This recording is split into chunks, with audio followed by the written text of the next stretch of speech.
Hi, folks. This is Rick Doc Walker, the DOC. This is John Kime, and you're listening to the Mess Hall with Rally Captain and Tailgate Ted. What's going on, Rally? Looking sharp over there, man. Hey, look, Ted. The way I'm looking and the way I'm feeling is how that new regime came in and did what they had to do. I'm cool as a fan. I'm hoping our fans are going to be cool as a fan and let this thing play out the way it needs to play out. Quit your bitching and let it play out, because we in for a ride and I got my seatbelt on. Let's get it, man. I'm excited, man. I'm excited. And speaking of fans, I got a chance over the weekend. So it was Friday, and I got to go to the 1067, the Fan vs. Team 980 thing. And those of you that didn't get to go, y'all missed out because it was a blast. They had everybody from all the shows there except for Eric Bickle, right? Funny Danny gets on stage and makes fun of everybody before the guys come out. So he's a comedian by trade. Okay. And, you know, he's doing work. He's saying how he's surprised that B. Mitch was invited there because he hasn't been invited to the Hall of Fame. And just, you know, he doesn't care, man. He's just going in on everybody. And it was a blast. And I got to meet a couple of our listeners. And I was actually, so Mrs. Tailgate didn't want to go. She pretended she wanted to, but she didn't want to go. Okay. Right? And I could tell she was going to be miserable. Well, luckily, she didn't go. So I sat at a table by myself. A couple of the DMV Mess Hall listeners were sitting there, man. And it was just so random by luck, but they listened to the show. I had a bunch of people just walk up because I was in the very front row of the Bethesda Theater. I didn't even know this place existed. It's pretty tight if you guys haven't been. You didn't know that place existed. Whoa, back up. Yeah, man. No, when I go to Bethesda, I go to the TV station. That's the only thing I do in Bethesda. All right. That's where my Fox studio is. But yeah, I had no idea it existed, man. I'm going to have to go back. I knew it existed, but I wasn't able to do it. I had to work. Shocker. Everyone always asks, well, how do you get to go to all the games? The team doesn't pay you. No, the team doesn't pay me. A brother works hard. I grind hard in the off season so that I can party hard during the season. Well, I partied hard that night because a couple people actually tweeted me after, like, how many beers did you have? I'm like, I didn't jump on the stage or anything. I don't know what you guys are talking about. I just had a good time, right? I mean, you just pulled your pants down. I mean, that's all you. So at one point, I can't remember who it was. It might have been Grant Paulson, but he asked how many people like the Commander's name. So I raised my beer in the hand and yelled, "Hell yeah!" I don't remember exactly what it was, but I know I raised my hand. And JP Finley, because all the guys have a mic, so JP Finley says, "Ted, put your hand down. You know you don't like that name." On his mic, because I'm sitting in front of him. I mean, I could tie his shoelace if I wanted to. It'd be kind of awkward and weird. That close. Wow. Yeah. It was like, you had to say that on mic because everyone's like, oh. So then Funny Danny comes out on Twitter the next day and said, even John Allen said, it's always going to be the Redskins to me. So, you know, John's a local boy. I get that. And, you know, it is what it is. You know, on camera, he's got to say Commanders, right? Off camera, it's a Redskins to him. For me, on camera, I got to say Commanders. But Funny Danny goes out and basically said the entire audience, except for two notable people, did not say anything about Commanders. I'm like, yeah, guess who was one of them? It was me, because I'm rocking my HTTC shirt and everything else. I'm having a good old time there. But it was just a fun experience because I realized not that many people hate my guts, man. And maybe it's just because I was shocked, man, because of social media, I just get all the hate on there and I just get all the mad tweets and stuff like that. But you know why though, Ted? I mean, keyboard warriors, man. That's just how it is. I get it. You know, they won't say it to your face, but they'll dog you out in person, and or they won't say it to your face, but they'll dog you out over the internet. So, you know, just chalk it up. You're a good dude. You know, you stand for a lot of good things and you give it to people honestly. And a lot of people sometimes get out of their comfort zone and they can't handle, like the movie said, they can't handle the truth, man. But the fact is, you're a good dude. I wouldn't be rocking with you if you weren't. And so, hey, man, like anything else, blow that out, let it go. Oh, yeah. No, I hear you, man. I was just shocked that one of our listeners was sitting at the table. A bunch of them kept coming up and were asking for you. I'm like, it's the front row. Where's Rally? I mean, you can't be in the front row if Rally ain't here. So next time this comes around, you definitely gotta, I try to will be put a there. request in. I know you Yes. gotta work to maybe pay for a trip to Brazil, but we'll see how that goes. Speaking of which, you think we get it? You think we're gonna go play the Eagles in Brazil? Well, let me tell you. So I was gonna call in to 106.7 The Fan tomorrow for Bleep You Thursday, but I'm gonna start it off with you, my brother. Bleep you to the NFL for giving the Eagles the opportunity for all their fans, the filthy Philadelphia Eagle fans, to get the best hotel rooms, get the best flights right now, and everybody else is behind the power curve. So screw you, NFL. So getting back to your original question, now that I got my rant out of the way, getting back to your original question, it's going to be a situation where they're going to look at who can give them the most money. And as much as I would love for the Commanders to be there, I think that it'll probably go to the Cowboys. And I say that because the Cowboys, outside of any other teams that the Eagles are playing this year, probably have the biggest draw. And I also say that because what's my man's name who stands up when he does his interviews all the time? Ex-football player, loud, always has the muscle shirts on. I He got no hinted idea which guy. he hinted toward it as well. I just can't think of his name. Nevertheless, I think because of that the Cowboys will get it because they're the biggest draw. Let's just call it what it is, But I would love for the Commanders to be there, and if they are by chance there, SB Events will have a great package. All you have to do is just make your payments and show up.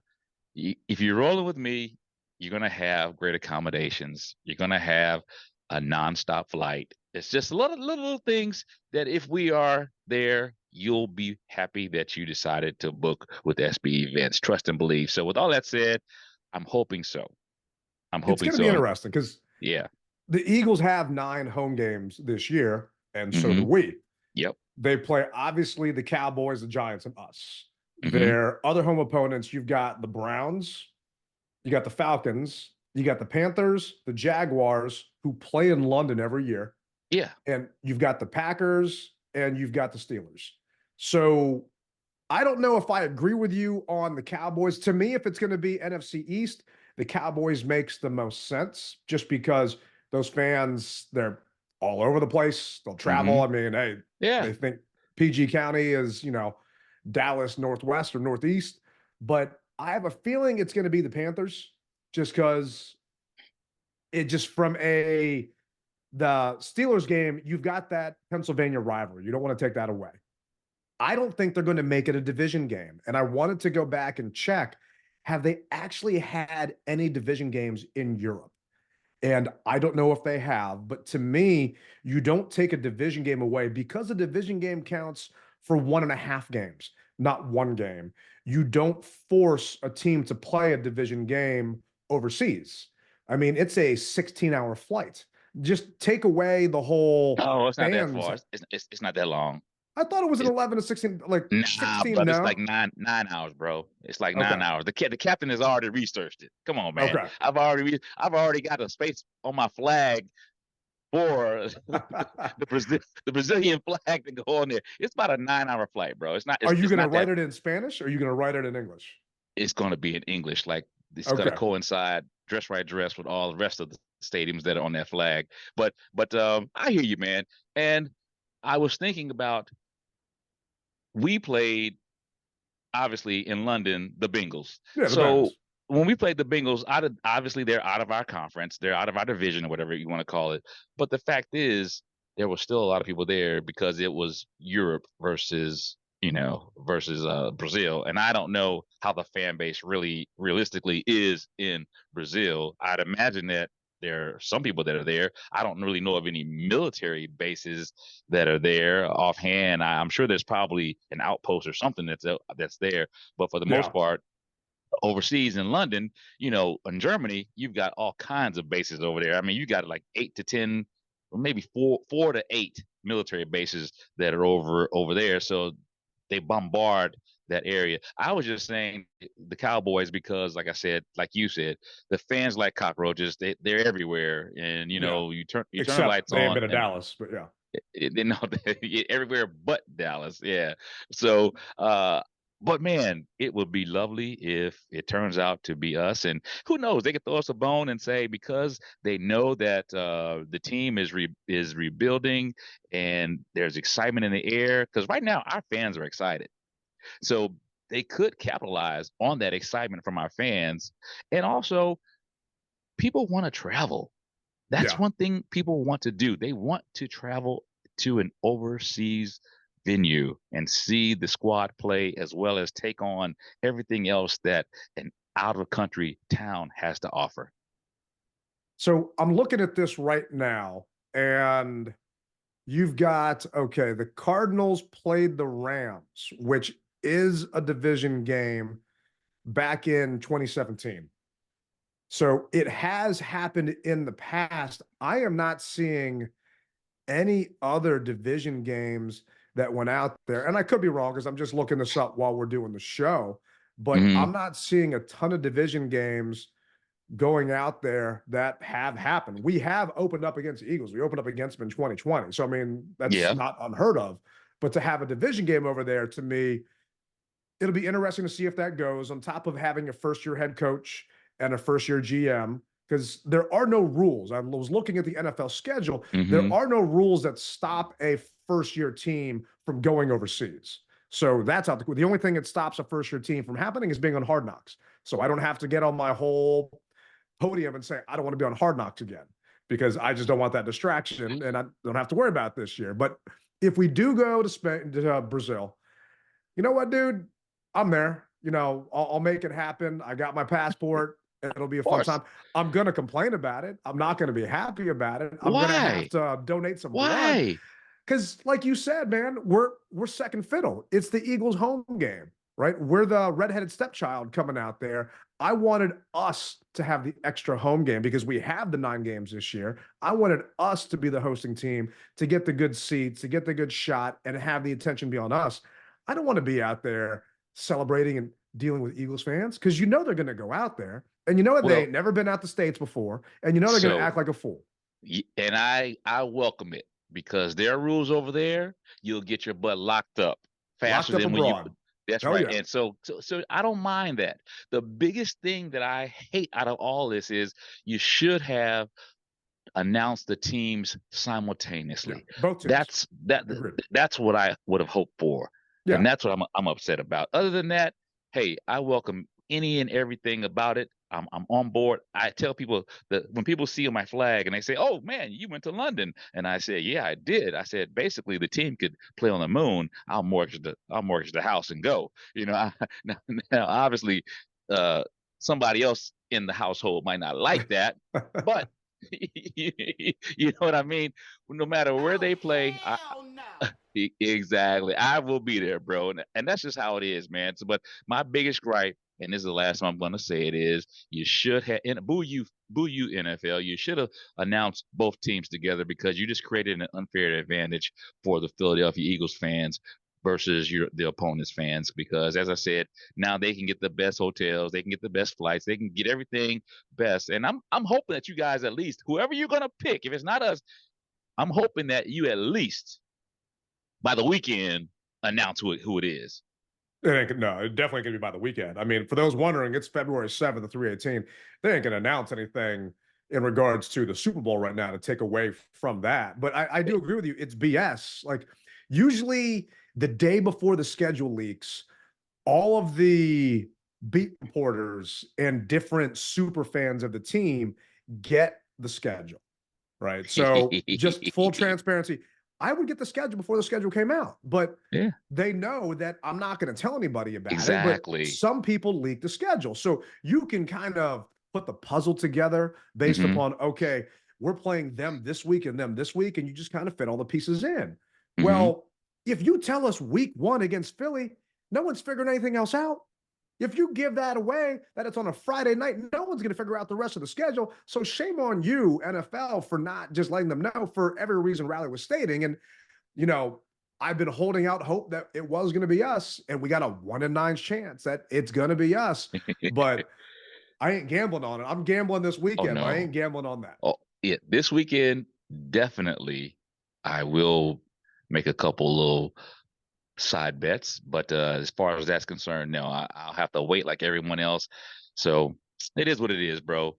I'm just ready to realistically at this point let the front office cook, bro. Let them cook. Yeah. And speaking of waiting, the wait is over. Our last show, you were on record saying, hey, we're going to have a coach this week. And the day later, it happened. And I was Yeah. concerned that we're Yeah. going to record the pod on Wednesday. And next thing you know, it was going to be a new head coach the next day. So the pod would have been relevant.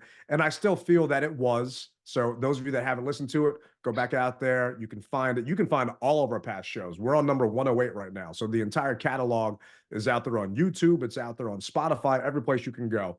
And we had a listener ask how you leave a review. You can go to Apple Podcasts, leave a review. You can go on YouTube, leave a review, 5 stars. All of that helps the show out.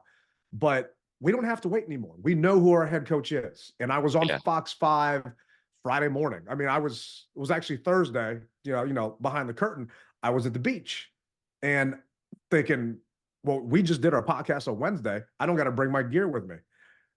I'm just traveling with my microphones and everything from now on because Yeah. Fox called, NBC called, ABC called, and it's a good problem to have. I'm not complaining about it. I Yeah. was just upset because of my audio and video didn't look like it should be because I left my gear at home because I'm hanging out at the beach.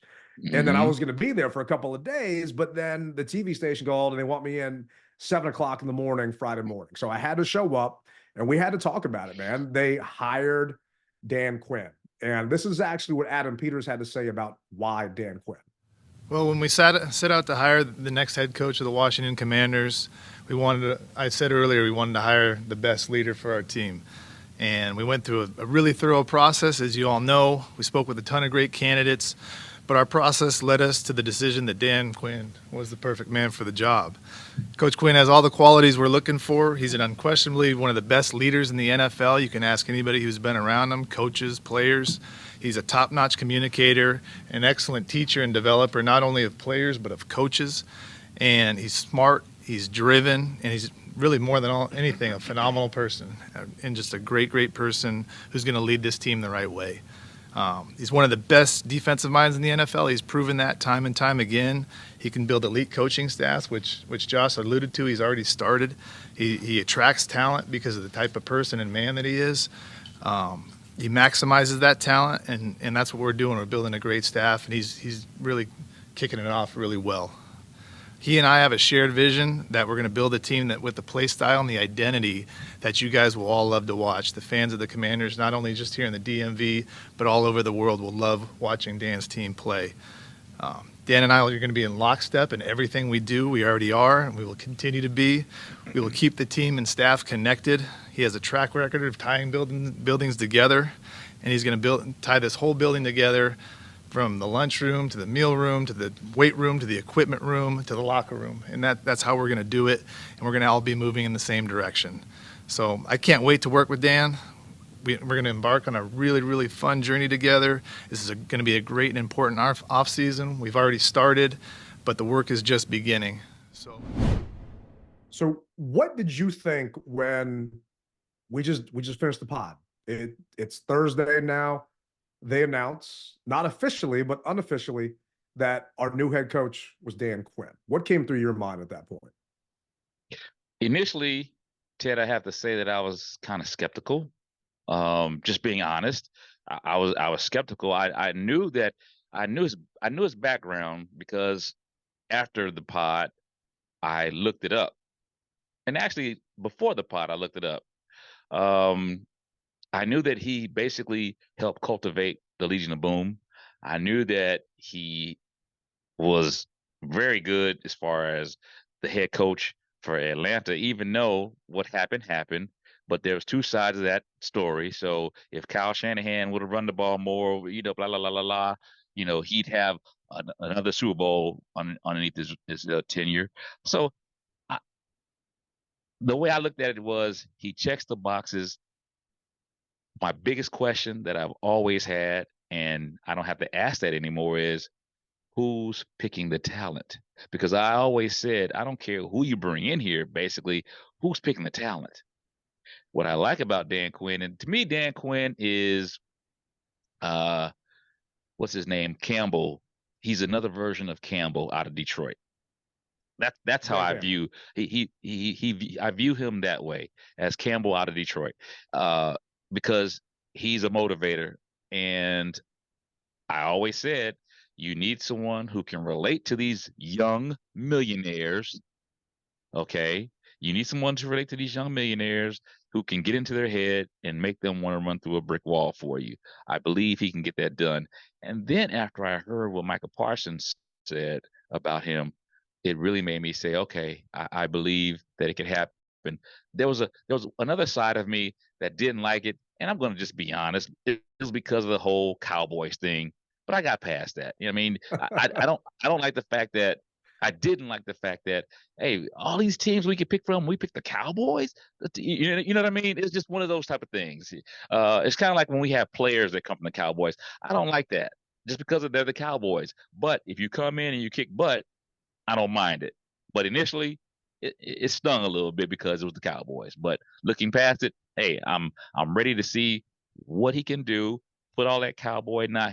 He's burgundy and gold now. He's not blue and silver. So what can you Yeah. do for me and our organization?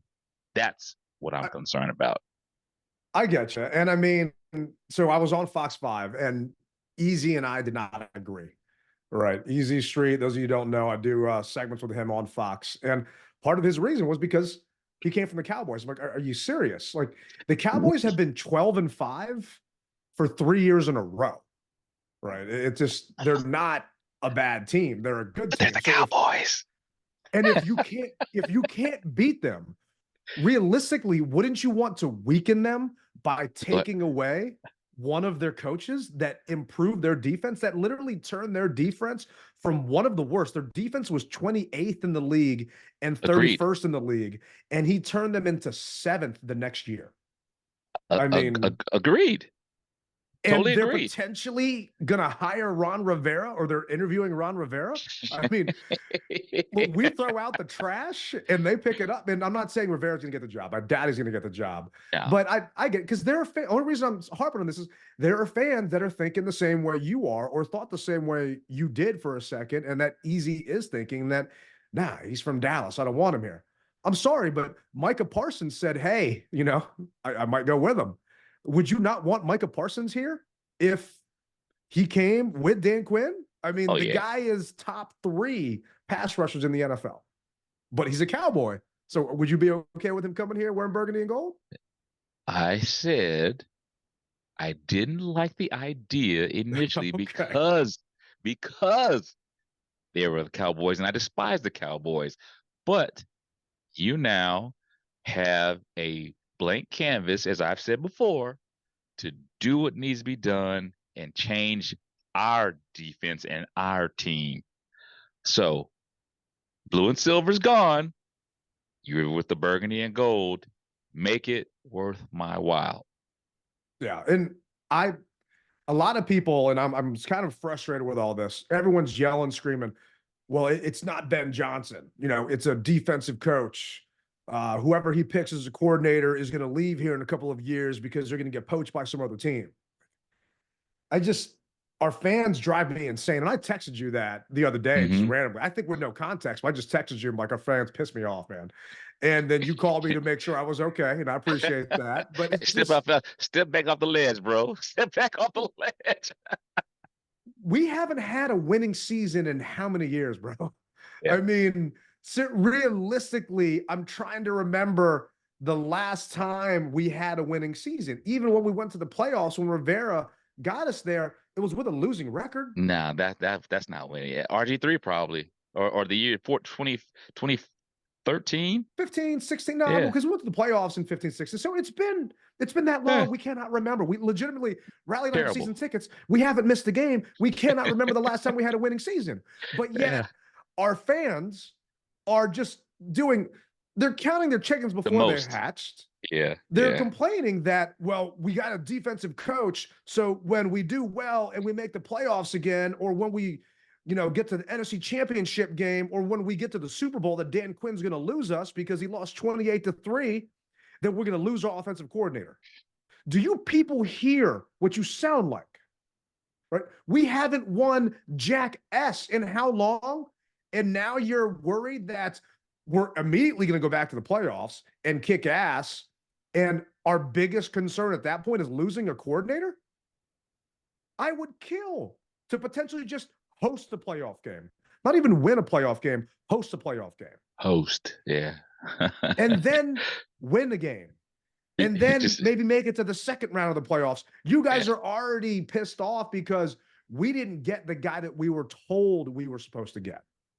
And oh, by the way, the guy that didn't even have the decency to tell the team that was interviewing him first, it came out after the fact that the Commanders found out on Twitter that he wasn't taking the job. Then they got the text message from Ben Johnson. Yeah. I mean, I'm sorry. The man was not ready to be a head coach. We could not force him to be a head coach. Yeah. And when all this came out, I don't want him to be my head coach. Not after that. I am glad that we got a guy that has done this before. Then you've got those out there in the media and friends like, Grant Paulson's a friend, right? I love GP. I don't love his stance on this. It's like he doesn't want a retread head coach. People are comparing Dan Quinn to Ron Rivera. To me, you cannot do that. Ron Rivera had full control of this team. He did not have an Adam Peters checking him. There were no checks and balances when Ron was here. Even until this last year with the new ownership, there were no checks and balances. They just let Ron do what he wanted to do and gave him enough rope to officially, not get his job back. I didn't want to say the other piece of that analogy, but you get what I'm saying here. Yep. There are checks and balances with these guys. Peters and him basically said, we're going to have connecting offices, right? They're going to run things by each other. And on top of that, Quinn, I'm sorry, yes, he was a defensive coordinator at that point, but he learned from his mistakes. I don't feel that Ron learned from his mistakes.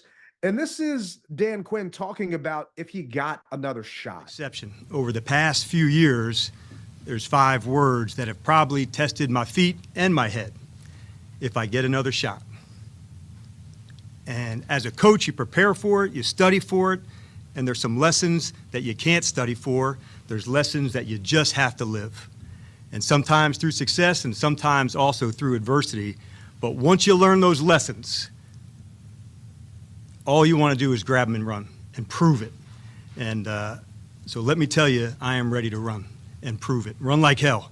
And I'm a little older, maybe a little more chrome, and hopefully a little bit wiser.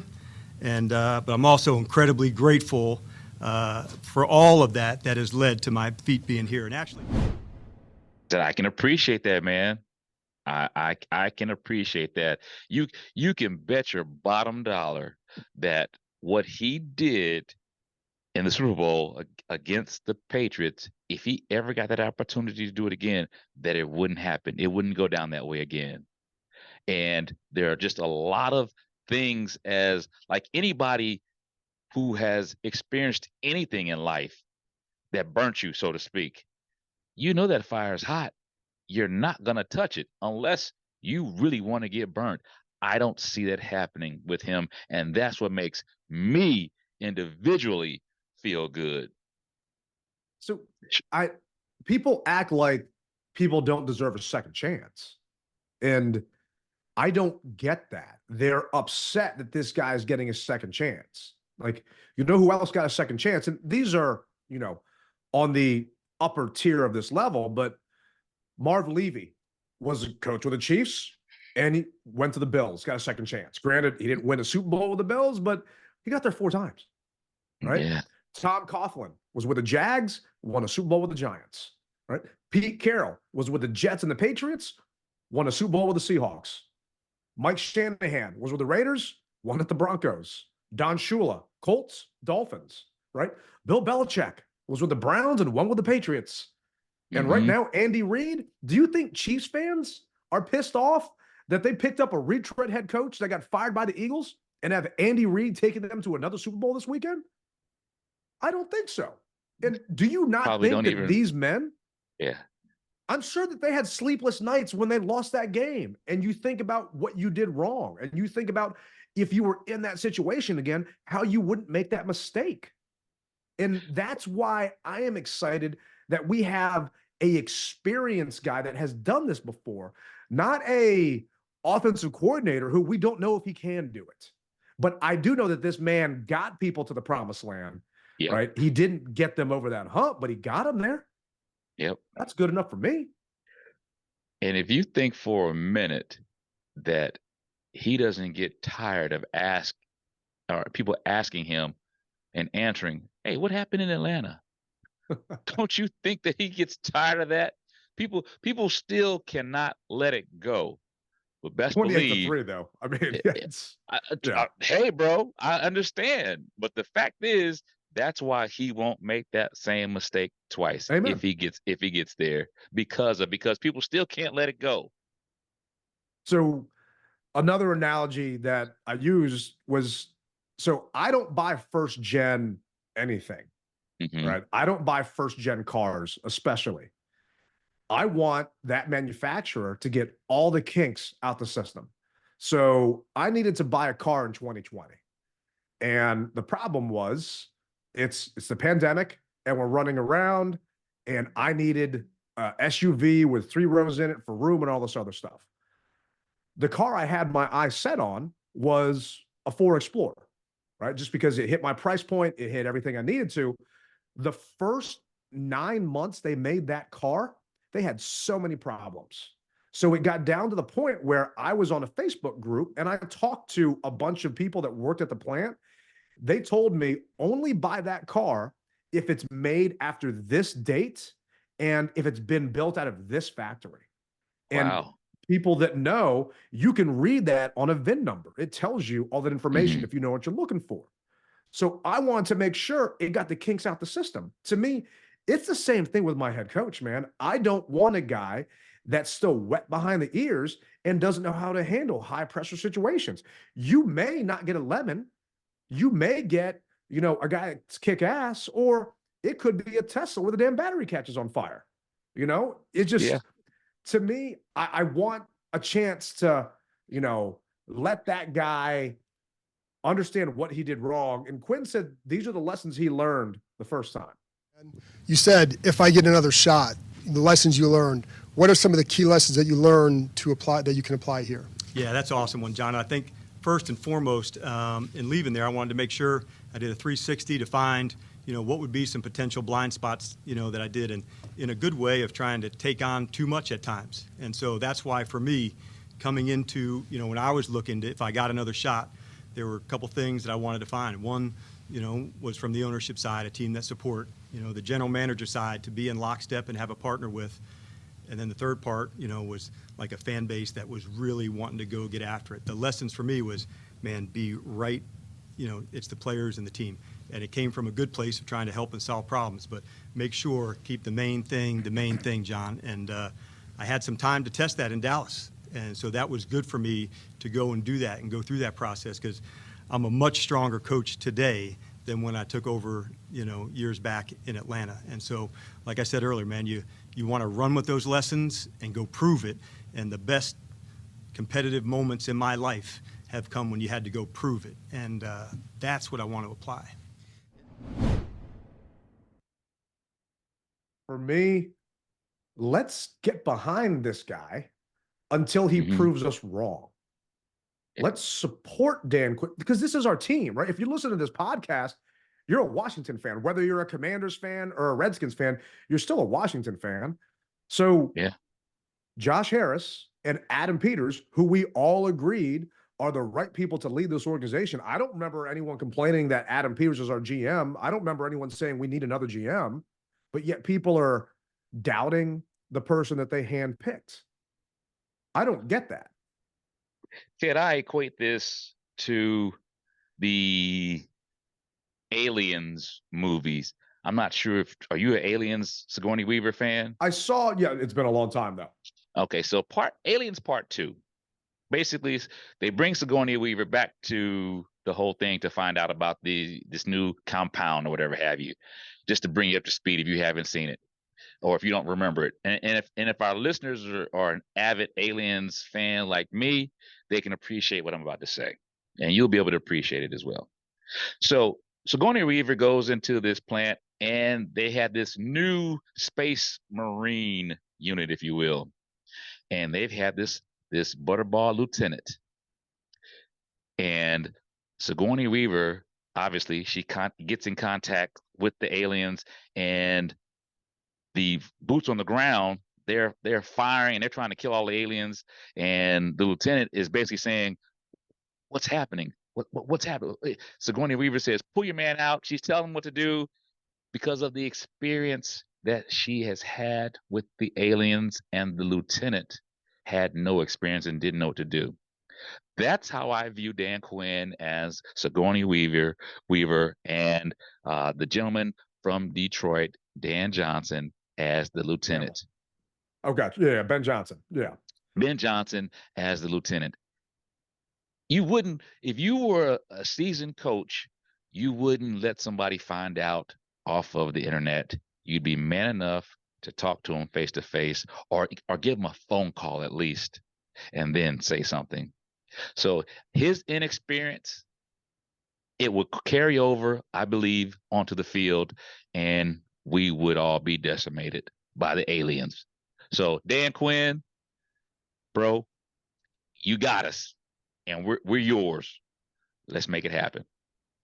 Yeah, and I think it's come out after the fact that Ben Johnson, and I don't have the exact wording, but Ben Johnson basically said he was talking with a bunch of basketball people. I don't think the interview went well. I don't think that the job was a lock for him. And he also met with the Seahawks, and he didn't turn just us down. He turned them down too. So we were the last two positions open. Right. So it's not like he just said, "No, I don't want to be a Commander's coach." But a lot of people are saying, "Well, Dan Quinn wasn't our first choice." You don't know that. You guys have no idea who Adam Peters or Josh Harris wanted, or this ownership group wanted. So I was going back and forth with a source at the team, and they actually texted me this when I put a story up about this. Said, let's see here. Adam was a clear first choice from the start to the end of the process. This will work out great. And out of respect for that individual, I'm not going to say who sent that to me, but just know I trust this person 110%. They're with the organization, and the team was being thorough. They wanted to interview more people. Raheem Morris actually reached back out to the Commanders before he took the Falcons job and said, "You guys thinking about this? What do you want to do?" And I'm still paraphrasing. The Commanders said, "No, we still have more people to interview." So Raheem did what any logical person would do. He already had a job offer with the Falcons and took the job with the Falcons because he didn't know what the Commanders were going to do. We were dead set on interviewing and talking to everybody and doing it multiple times. And the way it should be done. Yeah, it worked out. And kudos to them for actually sticking to their word and being thorough in this process. Did they miss out on a potential another hire with maybe Mike McDonald that went out to Seattle, someone else? We don't know. We have no idea yet. And it's just like drafting players. You don't know if a player is going to be any good or that draft class is going to be any good till 3 years, 4 years down the road. We don't know if Dan Quinn's going to be any good until a couple of years from now. But we got to give him a chance. And this is actually what Adam Peters said about what point he thought Dan was the guy. At what point were you, there are obviously a lot of names that are going to come out of this. At what point were you sold that Dan is the guy? And you probably known him for a while or knew of him. So what point were you sold that he is the right guy for here? Every time we spoke with Dan, it became more and more clear that he was the guy. And we interviewed him twice, and both times it's like we're speaking the same language. And it was really, really cool. Had a great connection, had a great shared vision. So it was almost right away that I knew Dan would be the great coach for us. Chris Russell from Team 980 was saying that Dan Quinn, after the season ended, basically said he wanted this job. He wanted to be here. Those that don't know, he actually played at Salisbury State, Salisbury University. I don't know. I can't remember exactly what it was called, but Salisbury out in Maryland. Salisbury State at yeah. that point. Yeah. Yeah. He has a couple of records out there. So he's from this area. His wife is from this area. You know, he wanted to come back here. I mean, he grew up in Jersey watching the NFC East. He's got 22 years in this league. So he wanted this job. Wouldn't you want someone to be here that actually wants to be here, that isn't settling to be here, that like truly that's where they want to go because they feel that they can make change happen here? At the end of the day, you always want somebody who wants you. What's So that song? I Want You to Want Me? that's right. That's one of the songs. Yeah. I want There we you to go. want me. Yeah. Stop singing, Steven. I mean, it's just, I don't know, man. There's still people that are wondering, okay, you know, what's going to be. And when I was doing my interviews, we didn't know who the offensive coordinator were going to be, if Bieniemy was going to stick around here. And if you guys listen to the pod, you know my opinion on Bieniemy. I did You not did want not him want him. You didn't at want all him. to be our offensive coordinator. And this is actually what Dan Quinn had to say about Eric Bieniemy. You're filling out your staff. You've got Cliff Kingsbury as your OC. What happens now to Eric Bieniemy? You know, I had a good visit, Chick. I'm glad that you brought up EB because I think he's an excellent coach. And so I had a chance to visit with him today. And so we'll continue that dialogue to go. He's, you know, no longer, we're not going to work together here, but in this coaching brotherhood, I wanted him to know, man, I really respect the work that he's done. And as coaches, you know, we all stay connected even though we're on different teams. So I wish EB nothing but the best, and he'll do a great job. Nothing but the best. Good luck. Guess what? Mhm. He's still getting paid next year. Coach's Mhm. contracts are guaranteed. He signed a 2-year deal here, and he got a nice raise from being in KC. And it sucks that most of the staffs are filled out, but realistically, you got fans like Raphael, one of our P1s, right? He's upset that EB didn't get the OC job. Why would you want Dan Quinn to be forced to keep a guy on staff that he did not select, that he has never worked with before? He's trying to create his own leadership council here and his own system. And why would you want to pigeonhole him and say, you can do that, but you got to do it with this guy? It just, and what makes fans think EB even deserved that? We were 4-13. Yeah. Well, once again, everyone will say the same thing that I've been saying. If you gave him an opportunity to build his staff the way he wants to build it, then there might be a change. But for whatever reason, the powers that be said no. I'm not going to say 4-13. I'm not going to say that. Everything happens for a reason. And the best thing that I can do is, hey, good luck to you, sir. We've seen it many times before. So this is just another cog in the wheel, if you will. So that's just how it is, bro. I mean, people come and they go. And we've been here long enough to see and witness the coaches carousel that has plagued the Redskins / football team, now Commanders. So now I want some stability. That's what I want. We're going to get it. I mean, yeah, we've got new people here. I mean, Bieniemy had 1 year left on his deal at that point. So if he would have stuck around, who knows what would have happened next year? They even wanted him here. And I wanted to know who was going to be helping most likely with grooming this young quarterback. You know, I did not want Bieniemy to get his hands on whoever we pick at number 2, because I do think it's going to be a quarterback, and I think it should be a quarterback. And we'll talk about that as we get closer to the draft, because I don't think Bieniemy is a good quarterback teacher, if you will, from based upon we saw the wall that Sam hit. Like people love talking about the glory days, right? That's all we talk about as fans is, oh, back in the day when this happened.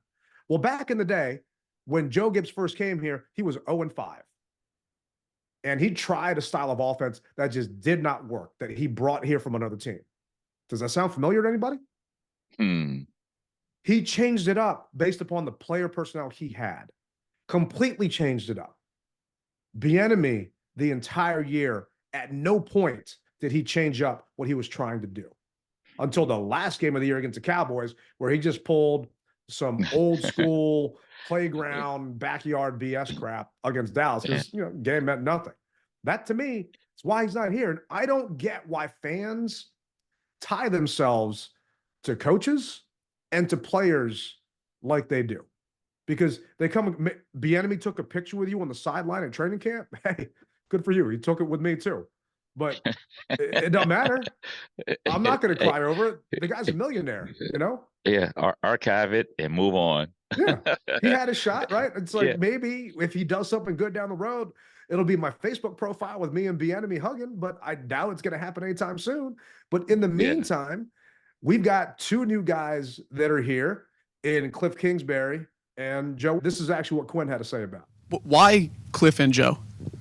Well, I think I'll take you back a bit. And so when you're getting prepared for this, you're not sure what job you're going to get. You're thinking, okay, this, opportunity, this opportunity. So it's a little different than being on their side where they were going to select, where on the coaching side, you were going to see where would be a good fit. And the coaching staff would be the fit irregardless of where you went. Okay, so for me, selecting a place that I would be able to potentially coach didn't have to do with did they have a quarterback or cap space or any of that. It was ownership and general manager and fan base and what you could create together, because cap space changes. I was looking to say, how could we do something long-term to kick ass for a long time and continue to play well, not just because they had won this or won that. So Cliff has always been somebody that I've kept up with. Years ago, we both coached in college. And we first met each other at an award show and just kind of hit it off on that time, and then competed against each other. I certainly followed his career, through his time at Tech and then into Arizona and competing. And so in the same way of why I wanted to hire Kyle years ago, like, he was hard to go against. He would stretch the field horizontally and vertically, and going against Cliff, those same feelings you had. This is going to be tough. Matchups, formation, speed, shots down the field, aggressiveness, boldness to go.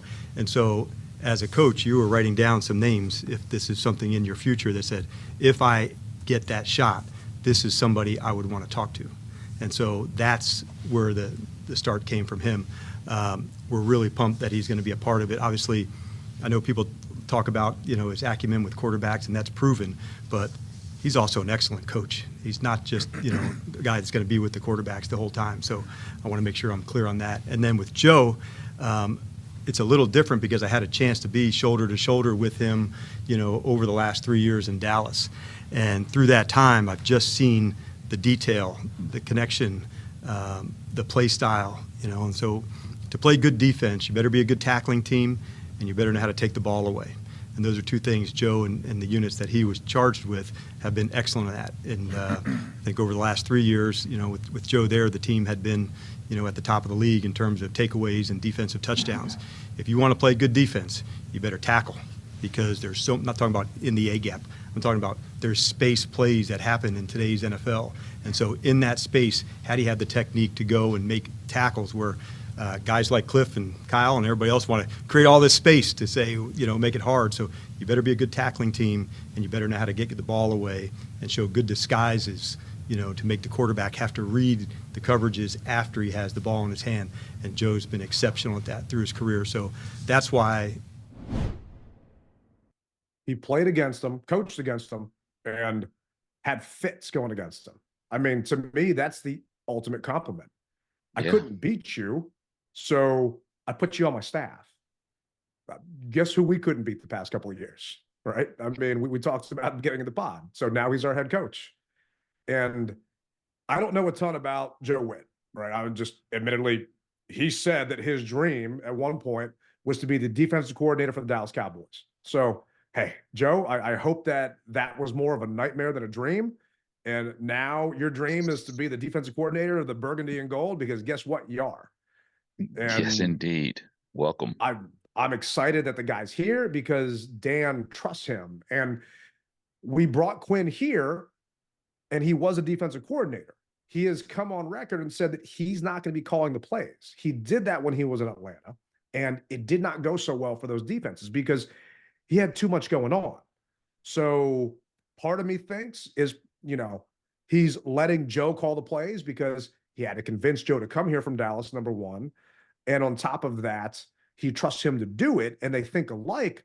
But also, there could be a certain part in there that, Ron Rivera letting Jack Del Rio call the plays so you somewhat have a scapegoat when it goes wrong. I don't want to think that at this point, but you have to have degrees of separation. And I think that this is one of those things that Quinn learned the first time around not to do the second time. So we'll get a chance to see with Joe Witt, but I'm excited about Cliff Kingsbury. And for those of our listeners who don't know anything about him, the guy played in the league. He played for the Patriots, the Saints, the Broncos, the Jets. He went to NFL Europe at one point. He played for the Bills, Montreal Alouettes, and the Winnipeg Blue Bombers. So he played in the league for a while. He was a round 6 pick. But more importantly, do we know what position? Oh, quarterback. Okay. Yeah. So he knows QBs and the quarterbacks that he has helped over his tenure as a coach. Case Keenum, right? A lot of people don't know how good Case Keenum was. And when Kingsbury and him were together, these are the years that Keenum had. In 2008, Keenum had 44 touchdowns, 11 interceptions. 2009, 44 touchdowns, 15 interceptions. 2010, he got hurt, so didn't do too well. 2011, 48 touchdowns, 5 interceptions. I mean, he had a amazing effect on Keenum, and that's when he was still in college. It's just a lot of different stuff here. He also helped Johnny Manziel, Baker Mayfield, Patrick Mahomes, Kyler Murray, and guess who? That's coming out in this year's draft. Caleb Williams. So you got the conspiracy theorists saying, well, Washington brought him here because they're going to get Caleb. I don't know how that helps because it's not changing the draft order that we got him here. And I do not want us to trade up to 1 from 2. I'll be damned if we do something stupid like that. I mean, if it happens, I'll bitch about it, but I ain't gonna be happy about it. We've got smarter people in the room. I think that, well, let me say this.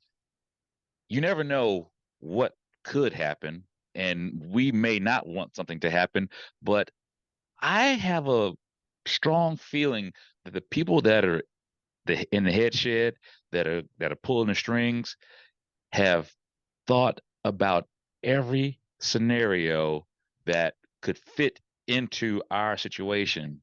And the analytical guy, as well as everyone else in this head shed, putting it all together, if it makes sense for them to do something, they'll do it. And I honestly believe that if it doesn't, they won't. And unlike in the past, that's what I want, and I'm going to mortgage the farm to get them. And I don't think that's going to happen now because we have at least 8 spots that need to be filled, and we need to hit on all 8, and you're not going to mortgage anything for those spots unless you get something huge in return. And I don't see what that could be right now.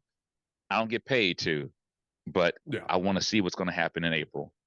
And Peters is on record during his press conference saying he prefers to build to the draft and supplement the free agency.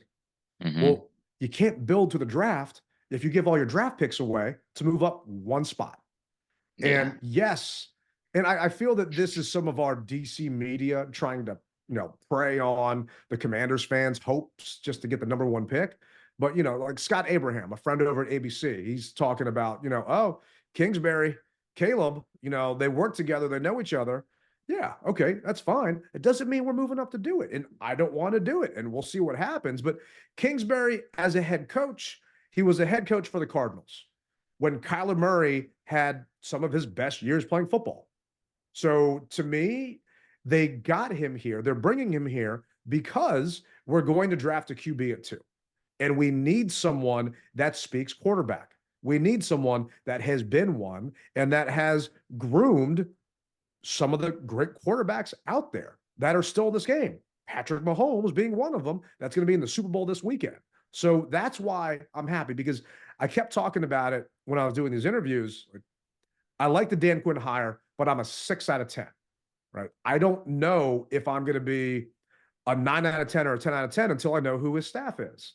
Now that I know who his staff is, I'm an 8 out of 10. Oh, And the reason why I'm not a 10 out of 10 is because I don't know what Joe Witt brings to the table, right? I don't know if Joe Witt is going to be that guy that can turn Emmanuel Forbes into a true first-round pick lockdown corner. I don't know if this defense that they're going to want to run with mainly a cover 3 / man scheme is going to fit the players we have. So there's still too many unknowns from a defensive side, but I'm gone up 2 full points now knowing who we have leading this offense, because I believe Kingsbury is going to do the best with his offense. And people are talking about how his air raid style system, it means we're going to throw the ball a ton. You guys don't know what you're talking about, because if you go back and look, when he was a head coach for the Cardinals, they ran the ball a ton. So B-Rob, guess what? Get ready, because you're going to be carrying that ball, and you didn't get much work this last season. Yeah. Where are you at now? Well, as far as Witt is concerned, I'm impressed by him because he was the one that turned Dallas' secondary around. And I can't remember the guy's name, but he had all those picks for Dallas. Bland or Brand? Yeah. Yeah, whatever that guy's name is, he's the reason behind it. And here's the other thing, Ted. People may want to start wrapping their head around, not that I'm projecting this, but Emmanuel Forbes may not be here. He may not cut the mustard on these guys. He'll be here next year. But yeah. Well, what I'm saying is, okay, he may not be a starter. Yeah. He just may not be. Once they look at everything and realize what they want to do and how they want to do it, certain guys may not fit. And that's just how it is. And it'll come down to, once again, the old regime's picks. But you remember, people, I said it before and I'll say it again, we've got a blank canvas. And if by chance you aren't painted into that picture, I'm sorry, you're going to have to go. It may be the best thing. We don't know yet. But what I can say, based upon everything, if you don't cut the mustard, you're not going to get on the hot dog. And that's just how it is, man. And I want the best players. If Emmanuel Forbes turns out to be the best player, I want him. If he doesn't, unfortunately, I don't want him. Yeah, that's just the NFL. You know who didn't turn out to be the best player that Adam Peters drafted? Trey Lance. Guess where his ass is? In Dallas, right? Third string.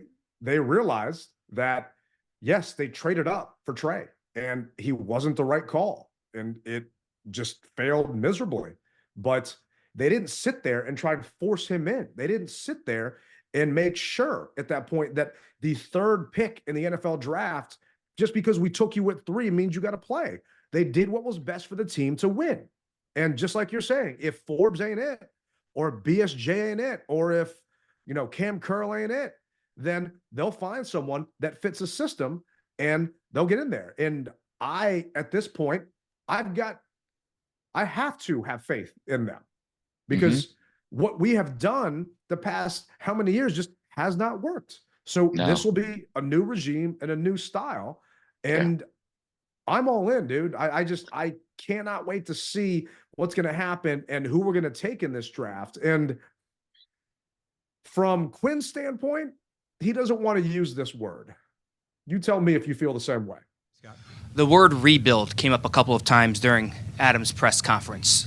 Do you view this as a rebuild? And if so, what's the process of going through a rebuild, and time frame wise, how do you want your team to kind of take shape during this rebuild?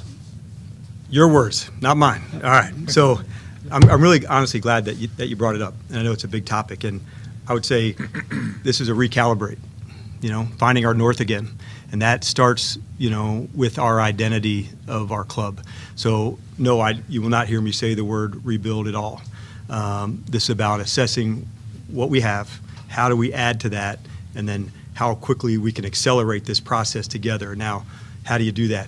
Connection, staff, off-season, into training camp, and then ultimately putting all these guys to find the best group to help us go play as well as we can, as fast as we can. So there is no timeline on that, but we will push it hard to see how good we can get and how fast we can get. But I see it much more as a recalibration to say, let's find our north, own our identity of how we're going to get it on, and then push hard to reach that. And like all things, it takes some trust, between teammates, staff, personnel, ownership. But the more connection we have, the faster we'll get there. And there's a lot to get done, but I honestly do not see that word as part of my thinking at all. Recalibrate, not rebuild. I like that, man. I mean, we do have some pieces on this roster. Now, are they all going to fit his system? I don't know. But there are some pieces here. And if you can maybe put them in better positions to succeed, like they moved Cosme from tackle to guard. He had one of the best PFF grades at tackle all season long, guard all season long. So maybe they move Forbes into slot. Maybe they move BSJ, who knows, but they recalibrate this thing. And maybe it's not going to take as long as some are speculating out there. And we do get back to where we should be with an actual winning record for a change. What are you thinking? Tomato, tomato. At the end of the day, it's all the same. If he doesn't want to use rebuild, okay, recalibrate. That's what floats your boat. It's the same thing to me. Just make it happen. The biggest thing that I feel, Ted, is, and we'll find out more, obviously, in the upcoming months when the pads come on, is you've got a bunch of guys who I believe you're really going to have a true tryout scenario, if you will. Yeah, we're bringing you're playing this position right now, and you alluded to it. You're playing this position right now. However, once those pads come on and I see that you can't do it, okay, well, I got to put you to the side and focus on who I am seeing. It goes back to, and I Hard Knocks is what I got to go by. I go by Detroit's Hard Knocks. They had guys on that team who they heard about, and when those guys got into the preseason games, they made plays. And just because you're a veteran, those new guys came in and made plays and took that veteran spot. That's what I want to see here. I don't want to see anything given. Yeah, okay, you were our starter and you did do this, and we're not going to hold anything past you, but this guy is doing it a little bit better than you are. Don't force him. You know what I mean? That's what I'm hoping. That's what I'm hoping for, man. And I see, I feel that that's what Quinn is going to do with this squad.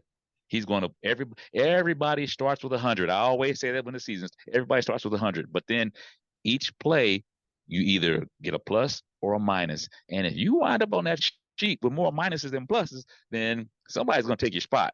And I welcome it. I honestly also welcome a quarterback competition that we've never had. We haven't had a true quarterback competition in a long time. Guys have just been thrusted into the position. And that's what I want to see. I can't think of one we've had, really. I mean, even Kirk and Robert, that wasn't a true competition. I mean, no, it was Robert's job until he got hurt. And then they put Kirk in because the owner wanted him to have it. So it'll be interesting because what do you do at QB? Sam's still under contract. He ain't going anywhere. You draft a kid at number 2. I feel that you have to have a veteran because it's just too green in that QB room. You need someone else that's done this before just to help them go through the motions. And Jacoby Brissett is a free agent. So are they going to pay him what he could potentially get on the open market, considering his phantom hamstring and he didn't get a chance to step back on that field and maybe do something else wrong? So who knows? But I know it ain't going to be easy. And I think some of those players that bitched about Bieniemy being a hard ass, you guys are in for a world of hurt coming up now because Quinn played this game. Yeah. And not that Bieniemy didn't, but I don't see Dan Quinn putting up with any crap. And he ain't your OC. He is your head coach. And if your head coach is a hard ass, yeah. Not only that, there's no big toe to run to. You got no big toe to run to. Rivera was the big toe, and everybody ran to him. Oh, he's so good. Who you running to now? You gonna run to the owners? Yeah, they ain't gonna listen to you. Yeah, who you gonna run to? Uh-uh. So I look forward to seeing how these strokes on this canvas are going to paint this picture, brother. That's what everybody should be looking forward to. The biggest thing is, and we said it before, you should be happy that DS is gone. That's first and foremost gone. So that should even now you have an opportunity to build this thing the way it's supposed to be built, and it's happening one step at a time right in front of our eyes, and I love it. Next step is the draft. We've got our GM, we've got our coach, he's got his staff. Small things are happening at this point. Yes, they're not making any changes to the scouting department because the draft is almost here. It's coming up around the corner. Still need some inner circle passes, anybody. But it's almost here, right? So they're not getting rid of the Martys at this point, which is not uncommon. That usually happens. You don't get rid of your scouting team until usually after all the scouting is done because you're going to have new guys come in. But this is one thing that Quinn said during his press conference that made me want to run through. It's like, remember the old Kool-Aid commercials where all of a sudden that Kool-Aid pitcher would just jump through the wall? Hey, Kool-Aid. I want to do this, man. This is what I wanted to do when Dan Quinn said this during his presser. But there is nothing I enjoy more than doing hard shit with good people. And these guys here, they're some really good people. And guess what? This is going to be hard. Oh, yeah. This is going to be very hard because you are trying to clean up the mess that all of the other coaches and GMs made the past couple of years. You've got 26 free agents on this roster. You have no defensive ends under contract. You have a lot of hard work to do, but the man wanted to be here. He knew what he signed up for, and he did not shy away from it. And that's why I am so excited that he's going to be here, because I think for once we're going to get a culture change here in DC, and a real one, and the culture that matters, the winning culture that we just haven't had for so long. On the field. Yeah. Not off the field. And I was actually shocked. I don't know if you heard Doug Williams and Doc Walker talk about this, but for those that didn't, here, take a listen to this. I'm not taking nothing away from Dan Quinn. You want to see a human being who know how to handle people, who know how to handle guys. I mean, we had the last regime that said that, he changed the culture. Doc, you and I both know, I don't feel no culture change. Number one. And the culture change comes when everybody's together and you find a way to win. That's culture. You can't go out the way we've gone out the last 3 years or so and say, the culture has been changed. It has not been changed. Fortunately, I'm in there. I've been in there. And, I don't say much, but I look and I listen. And it ain't a whole lot of change. But I feel good about Dan Quinn. Let me say that. Because anybody who works here the next years or so with Dan Quinn, anybody who played for Dan Quinn, I think they all would leave here saying the same thing, that the choice that we made is the best choice. I was shocked to hear Doug Williams basically back his truck up over Ron Rivera. I've never heard that before, and I got to tell you, that gave me goosebumps. I've never heard that before, and it gave me goosebumps, because Doug is right. He doesn't say a lot of words unless it's the Good Feed store commercial. But other than that, he doesn't say very much. So for him to say that, it's like, oh, okay, which tells me he basically had to keep his mouth shut. Yeah, I mean, he really did. And going back to it, we've had a losing culture since 2015. We won the NFC East in 2015. We were 9-7. Right? That is a lot of losing. And I don't know if Quinn's going to get us to win next year or the year after that. But I do feel that we're getting put on the right track with the right people in the positions that they're supposed to be in. And one of the interviews I did, we were talking about a Rolling Stone song. It was, you can't always get what you want. Mm-hmm. But sometimes you get what you need. And we were told we wanted Ben Johnson or Bobby Slowick or an offensive-minded head coach.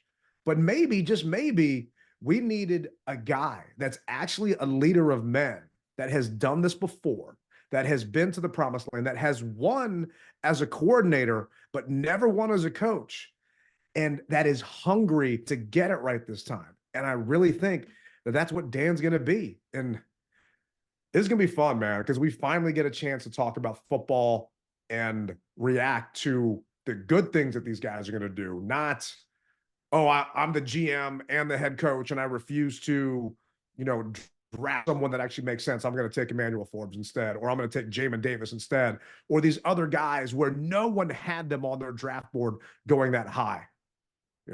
Peters is going to fix this shit, man. And he did it right now with Quinn, in my opinion. Amen.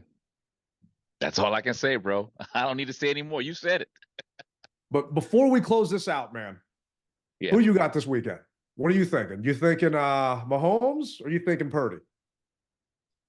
So let me say this, man. I would like to see San Francisco win one, but I just can't go against my homeboy. I really can't until somebody knocks him off.